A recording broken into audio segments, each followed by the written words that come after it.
अच्छा है मैं अंधा हूं।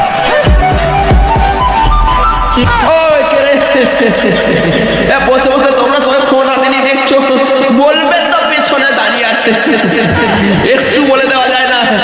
এতদিন ধরে তোমাদের আমি হাসাচ্ছি, একটু বলে দে, একটু বলে দে যে পেছনে ফোন মারার জন্য দাঁড়িয়ে আছে, খুশটা করে দে।